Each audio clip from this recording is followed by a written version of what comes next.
नमस्कार, मैं अमित तंवर, सहायक आचार्य संस्कृत, राजकीय महाविद्यालय श्री डूंगरपुर बीकानेर से आपका स्वागत करता हूँ। अभिज्ञान शाकुंतलम की इस श्रृंखला के अंतर्गत आज हम तृतीय अंक का अध्ययन करेंगे। अब तक शकुंतला और दुष्यंत आपस में प्रेम के पास में बंधे हुए हैं और एक दूसरे का ही चिंतन और मनन कर रहे हैं। राजा जो दुष्यंत है वो अपनी माता के द्वारा जो प्राप्त संदेश है उस निमित्त अपने दोस्त विदूषक को राजधानी भेज देता है और कहता है कि मैं यहाँ जो ऋषि मुनि हैं उनमें जो राक्षसों के द्वारा जो यज्ञ में विघ्न डाला जा रहा है उस विघ्न को दूर करने के लिए यही आश्रम में रुकता हूँ। हालांकि उसके मन में रुकने का बड़ा कारण तो ये था कि ताकि वो शकुंतला से मिल सके। ऐसा कहते हुए वो अपने मित्र विदूषक को मांडव्य को राजधानी भेज देता है। यहाँ तक द्वितीय अंक समाप्त होता है। तृतीय अंक में जब प्रारंभ होता है तो नाटक के उस रंगमंच पर एक जो यजमान शिष्य है वो कहता है कि जो महाराज दुष्यंत है उनका प्रभाव बहुत अधिक है और उस तेजस्वी महाराज के आश्रम में प्रवेश करते ही सारे जो हमारे यज्ञ आदि जो कर्म हैं वो निर्विघ्नतापूर्वक अब चलने लगे। और वो क्या कहता है बालक? कहता है का कथा बाण संधाने ज्या शब्दे नैव दूरतः ओंकारेण धनुष सखी विघ्नान पोहति। क्या कहा? बाण संधाने का कथा, बाण पर धनुष पर बाण चलाने की तो बात ही क्या है।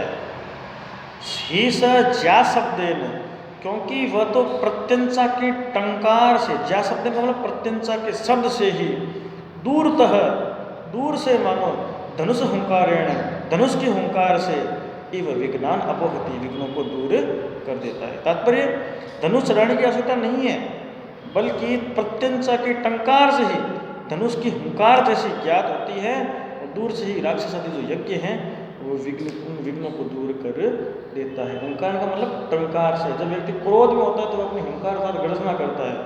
कर्ण से यहाँ पर उसी बात को इंगित करना चाहता है। फिर उसी रंगमंच पर ये जो यजमान शिष्य वो कहता है कि चलो इन ऋषियों को, इन कुशों को वेदी पर बिठाने के लिए ऋषियों के लिए लेता हूँ। तभी कहता है प्रियवदा, ये खस का लेप कहाँ ले जा रही हो और ये कमलनाल के पत्ते कहाँ ले जा रही हो। फिर अभिनय करता है वो ही मात्र व्यक्ति कि अच्छा क्या कह रही हो, लू लगने से शकुंतला बहुत अस्वस्थ है, उसको शांति देने के लिए। अच्छा आप जाओ, मैं यज्ञ का शांति जल गौतमी के हाथ से वहाँ भिजवाता हूँ। ये सारा घटनाक्रम रंगमंच पे हो रहा है। ये इसको नाटकीय भाषा में कहते हैं विष्कंभक। क्या कहते हैं? विष्कंभक। विष्कंभक क्या होता है? जब नाटक के किसी अंक के प्रारंभ में पूर्व घटित जो कथांश है, या पूर्व घटित कथांश हो गया क्या कि राजा के द्वारा राक्षसों को मारने से विघ्नों को दूर कर दिया गया, ये पूर्व घटित कथांश। और अग्रिम घटना जो अब आगे होने वाली घटना है कि शकुंतला बीमार है, उसके लिए खस का लेप और कमलनाल के पत्ते ले जा रहे हैं, तो पूर्व घटित कथांश और अग्रिम घटना इनकी सूचना संक्षेप में दी जाती है। ये विष्कंभक कहलाता है। विष्कंभक दो प्रकार के होते हैं, शुद्ध और संकीर्ण। यदि जो पात्र है कहने वाला वो मध्यम श्रेणी का है या दो पात्र मध्यम श्रेणी के हैं तब ये शुद्ध है, और जो संकीर्ण श्रेणी के हैं यानी नीच और मध्यम पात्र हैं तो वो क्या है? संकीर्ण श्रेणी का। तो इस विष्कंभ में एक ही पात्र है, कर्ण का शिष्य, अतः ये शुद्ध विष्कंभक है। ये शुद्ध विष्कंभक है। परीक्षा में प्रश्न हो सकता है कि अभिज्ञान शाकुंतलम के जो तृतीय अंक में जो विष्कंभक है वो किस श्रेणी का है? तो ये शुद्ध विष्कंभक है। इतना होने के बाद में कामियों की अवस्था वाला यानी ढीले अंगों वाला वो राजा प्रवेश करता है और सांस लेकर के राजा क्या कहता है? जाने तपसो वीर्य साबाला पर विदिति में विदितम अलमस्मि ततो हृदयं तथापि नेदं निर्वर्तयितुम् क्या कहते हैं कि तपस्या वीर्य जाने, मैं तपस्या की वीरता को, शक्ति को जानता हूँ। सा बाला पर्वती इति में विदितम, वह जो बाला है पर्वती पराधीन है, वो भोली वाली शकुंतला क्या है, पराधीन है। तथापि इदम हृदय, यह भी मुझे विदित है, इस हृदय को नहीं वर्तित अलम नास्मि, मैं उस हृदय को, अपने हृदय को उससे हटाने में समर्थ नहीं, कि तपस्या के तप की सामर्थ्य को मैं जानता हूँ। सांप आदि के भय से मैं हार कर नहीं ले जा सकता, सांप आदि के भय से मैं ले जा नहीं सकता, और न उसके साथ संभोग आदि कर सकता हूँ। फिर भी जानता हूँ ये भोली वाली नायिका अपने गुरुजनों के अधीन है, सखियों की अनुमति पाकर गुरु की आज्ञा बिना स्वयं मेरे साथ नहीं चल सकती। लेकिन ये सब होने के बाद मैं अपने आप को पर या अपना मन उसी में हटा नहीं पा रहा हूँ। भगवान कामदेव विश्वास योग्य भी आप और चंद्रमा दोनों मेरे को परेशान कर रहे हैं। क्या कहता है? वो कहता है कि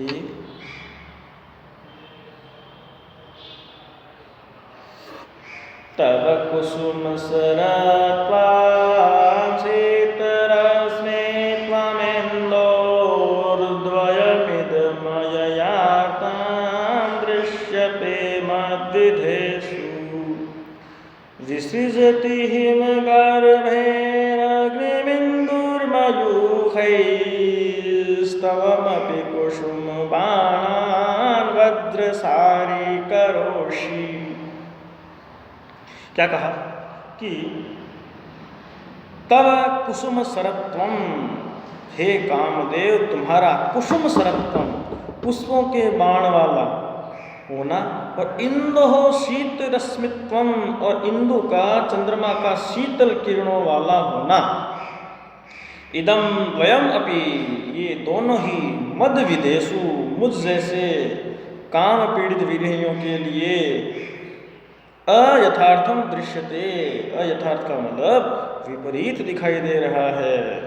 ये मेरे मुझ जैसे काम पीड़ित व्यक्तियों के लिए ये क्या होता है, उनको अयथार्थ दृश्यते, विपरीत दिखाई दे रहा है। कारण इंदु हिमगर्भे मयूखे अग्निम विसृजति, जो इंदु है, चंद्रमा है, हिमगर्भे अपनी शीतल तुषारपूर्ण गर्भे, शीतल तुषारपूर्ण इस मयूखे किरणों से अग्निम विसृजति, अग्नि उगल रहा है, और त्वमपि कुसुम बाणान, और तुम अपने पुष्प बाणों से वज्रसारी करोति, वज्र के समान कठोर व्यवहार कर रहे हो। इन पुष्प बाणों को आप वज्र के समान कठोर बना रहे हो।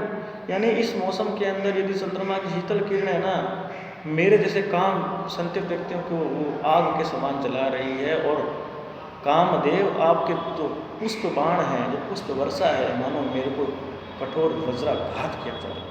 ये काम में पीड़ित व्यक्ति की व्यथा बताई है दुष्यंत के द्वारा। अब दुष्यंत कहता है कि यज्ञ कर्म के समाप्त होने पर आज्ञा प्राप्त कर मैं खिन्न मन कहाँ जाऊँ, चलो मालिनी नदी के किनारे पर अपना समय बिताता हूँ। वहाँ शकुंतला अपने सखियों के साथ आती है, तो मालिनी नदी के तट पर राजा जाता है। वहाँ पहुँचकर और वायु का स्पर्श करके राजा एक अनुभव करता है कि सख्यम अरविंद सुरभिये गणवाहि मालिनी तरंगाणाम अंगेरनंग तप्तैरविरल मालिनी मालिकित्तुम पवन आलिंगितुम पवन, विरलम आलिंगितुम पवन। क्या कहा?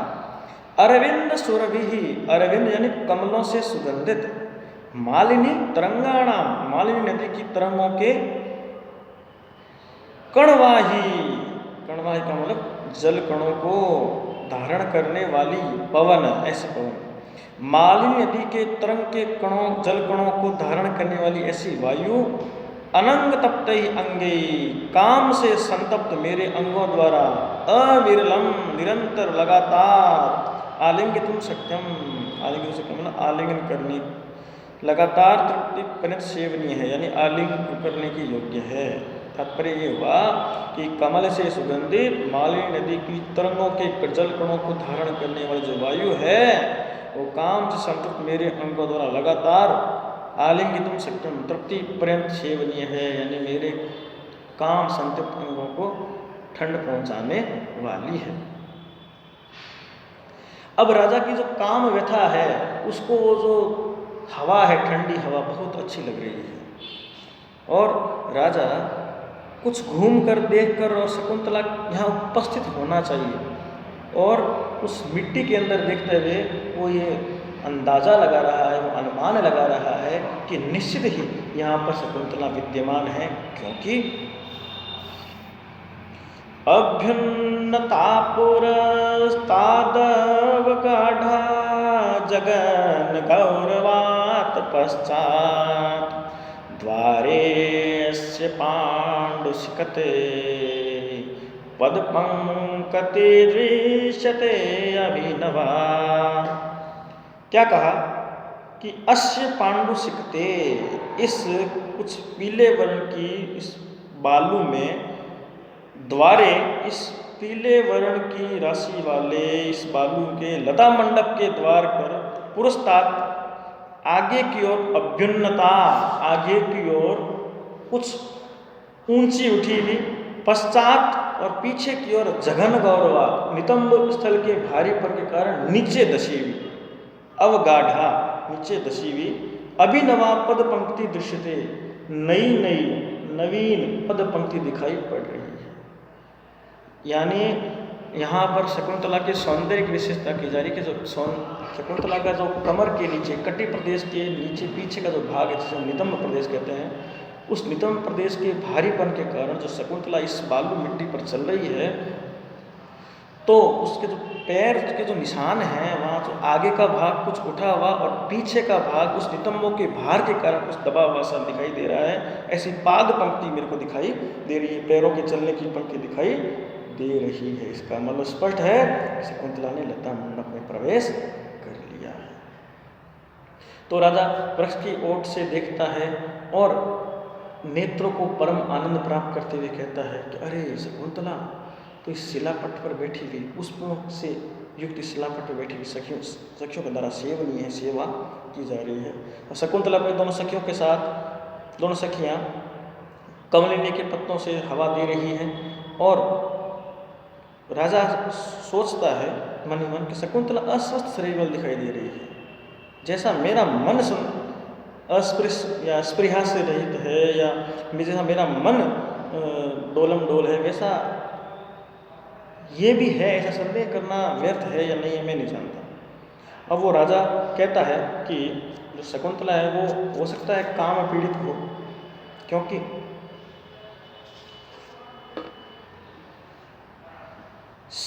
स्तन्नन्यस्तो शिरं शिथिलितं मृणालैकवलयं प्रियाया सा बाधं किमपि कमनीयं वपुरिदं समस्तापः कामं मनसि च निदाग प्रसरयोर्न तो ग्रीष्मशैव सुभगम पराधं यवतिषु। ये उस शकुंतला की शारीरिक स्थिति के बारे में बताया जा रहा है कि प्रियायाः, उस प्रिया शकुंतला का स्तनन्योस्तो श्रीरम, क्या क्या कहा, स्तन अन्यस्तो शिरम, जिसके स्तनों पर खस लेप किया गया है। प्रिया शकुंतला का स्तनों पर रखे गए खस से युक्त, स्तनों पर रखे हुए खस से युक्त शिथिलितम मृणाल एकवलयम, और ढीले पड़े हुए कमल नाल के कंकण से युक्त सावाधम पीड़ितम इदम वपु, यह शरीर है किमपि कमनीयम, ये अनुपम मनोहर लग रहा है, ये तो बहुत सुंदर लग रहा है। कामम मनसिज निधाग प्रसरयो, भले ही कामदेव और निधाग यानी ग्रीष्म के संचार का ताप समान होता है, तो युवतीषु किंतु युवतीषु ग्रीष्मस्य अपराधम एवं सुभगम न, लेकिन युवतियों में, तरुणियों में जो लू लगने का, ग्रीष्म का संताप है, सौंदर्यवर्धक नहीं होता। लेकिन ये तो बहुत सौंदर्यवर्धक लग रही है, ये तो बहुत सुंदर लग रही है, इसका मतलब ग्रीष्म का ताप नहीं, ये तो कहीं ना कहीं कामदेव के ताप से संतप्त है मेरे समान। इतने में ही जो प्रियंवदा है वो हाथ की ओट, जिसको नाटकीय भाषा में कहते हैं जनांतिकम, हाथ की ओट जिसको दो व्यक्ति के अलावा तीसरा व्यक्ति सुन ना पाए, उसको जनांतिकम कहते हैं। हाथ की ओट में अनुसुईया उस राजर्षि के पहले दर्शन से ही शकुंतला खिन्न सी लग रही है मेरे को, और उस अस्वस्थ का कारण राजर्षि ही है। अनुसुईया कहती सखी मेरे हृदय में ऐसा आशंका है। शकुंतला कहती सखी क्या कहना चाहती हो तुम? तो अनुसुईया कहती है सखी हम दोनों वस्तुतः काम संबंधी बांधों में अनभिज्ञ हैं, बताओ तुम्हारा संताप किस कारण है? कोई यथार्थ रोग तो दिखाई नहीं दे रहा है जिसकी चिकित्सा प्रारंभ की जाए। शकुंतला कहती है मेरी आसक्ति वस्तु बलवती है, जैसे कि अब भी मैं इन दोनों को सहसा बताने में समर्थ नहीं। राजा कहता है कि प्रियंवदा ने सच में मेरी बात ही कह दी कि आपका जो रोग है वो लू का नहीं, मेरे को तो कोई दूसरा कारण ही लग रहा है कि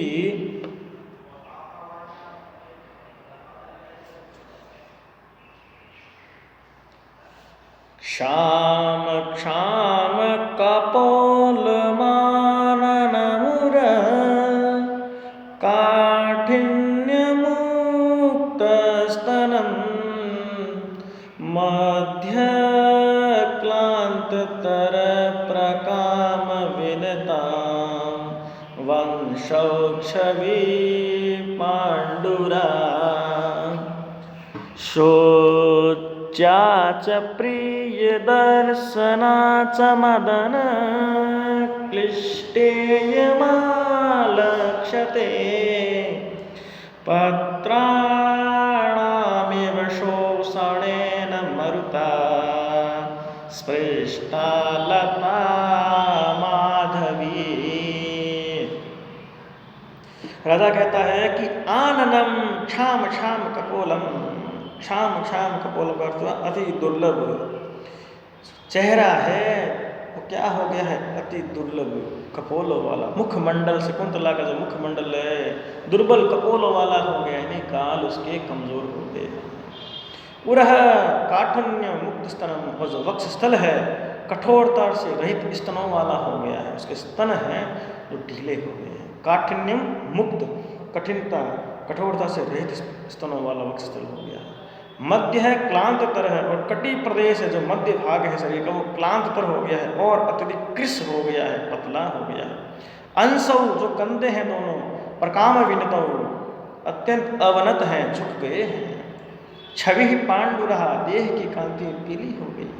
मदन क्लिष्टा कामदेव से संतप्त, इयम पत्राणाम शोषणेन पत्तों को सुखाने वाली वायु से, मरुता स्पृष्टा माधवीलतायु मानो पत्तों को सुखाने वाली वायु से स्पर्श की गई वासंती लता के समान। सोचा च प्रियदर्शना एवं अलक्ष्यते, सोचनीय लेकिन फिर भी प्रिय दर्शन दिखाई दे रही है मेरी प्रियतमा शकुंतला।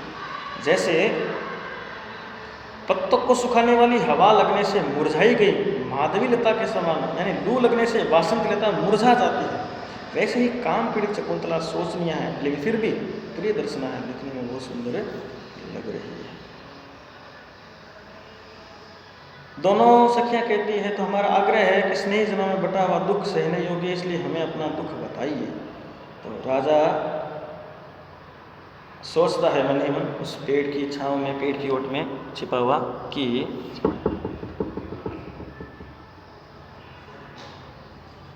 हृष्टा जनेन समदुख सुखेन बाला नेयं न वक्षति मनोगतमादिहेतुं दृष्टो निवृत्य बहुसोऽप्यनया सतृष्ण मत्रान्तरे श्रवण कातरतां गतोऽस्मि। सम दुख सुखनेन जनेन पृष्टा इयं बाला, सम दुख सुखेन जनेन पृष्टा इयं बाला, सुख और दुख में समान भाव रखने वाली सखी के द्वारा पूछी गई ये कन्या शकुंतला मनोगतम आदि हेतु न वक्ष्यति, मानसिक व्यथा के कारण को नहीं कहेगी। इति न, ऐसा नहीं है, अर्थात अवश्य कहेगी। अनया बहुश निवृत्य, इसके द्वारा अनेक बार मुख को घुमाकर,